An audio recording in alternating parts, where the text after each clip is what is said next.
mistake हो जाउछि रे छाई परी रखिथिब हे दशा दशन धरिब आदर व्यवहार न जाने केशव जीवर्धन सबु शिक्षा तुम्बे देव खेली खा एमा पाठिने करे खेली खाइबा बयस हे होइछि तार प्रवेश किछि न जाणई संसार भाव हे जीवर्धन आदरी रखिब पास आदि दशरथ को नमस्कार करबारे पड़वा दशरथ उत्तर पगे सुन ध्यान रे सोहे क्षमा कर दशा दोष आ किछि न जाणई संसार भाव हे दशरथ क्षमा कर दशा दोष तुम्भ यज्ञ मनु हई हे झीटी केवल दे शरण पशुछि अयोध्या साई हे रघुनाथ क्षमा कर दशा दोष काका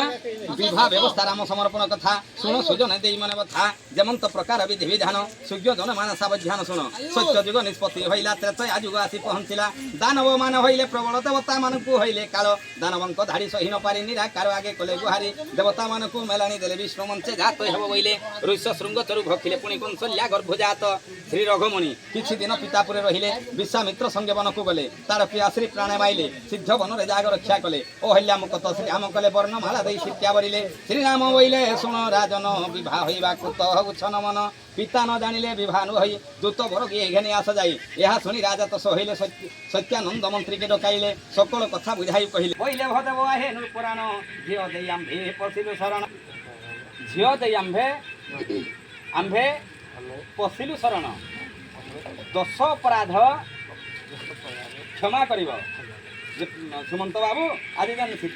जनक ऋषि अति अड़ियल सीतादेवी हस्त जन धरी रामचंद्र रूप से सीतादेवी दशटा दोष अच्छे केनकेनटा दशटा दोष अनिति साहसी माया नीलादी नष्टिचरिका आलसी अपाक्षी निद्रा मुखरी दश दशिका असती सुकुमारी प्रेम शास्त्र विशरदा जे कौन दिन अनिति स्त्री बोली कहब ना अनिति साहसी माया गोटे साहसी स्त्री देवा बहु मायावी स्त्री बोली कहब ना अनिति साहसी माया नीलादी नष्टिचरिका तू गोटे नीलदी बा नष्टि चरणी आलसी अपेक्षी निद्रा मुखरी दश बेसी आलसी झील असती सुकुमारी बेसी निद्रावी स्त्री असती सुकुमारी प्रेम शास्त्र अगणित बोली केवे कहब ना एकांते पालिब बरस चारि देखिला कथा न देखिला परी ढेंकी पहरा जे शिलखंड को नंडा हांडी तले रखिब तांकु तहिरु जदि अयोग्य होइब खंडे करी तो पड़ा केभे न देव छाड़ीबी बोली तुंडे न बोलिब विवाह भारी याकु जेहु छाड़ई तार सप्त पुरुष हिन खेजाई एमंत प्रकार संसार भाव आमर 33 कोटी देवता मानकर कथा मान के तुमे चलुथबा ई समयाती समय रे केही नर नाहंती समस्त देवगण ऊपर उपस्थित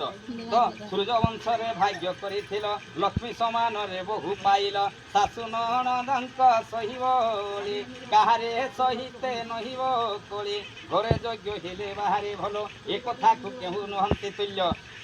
आदि जनक ऋषि तांकर सीतादेवी को किछि गुप्त संदेह बानी कहउछन जे सासु घर मा ई सही ई जत्न नै कि मथा पतई कि जदि चलबो सब दिन कर लागि गोटे सुगृहिणी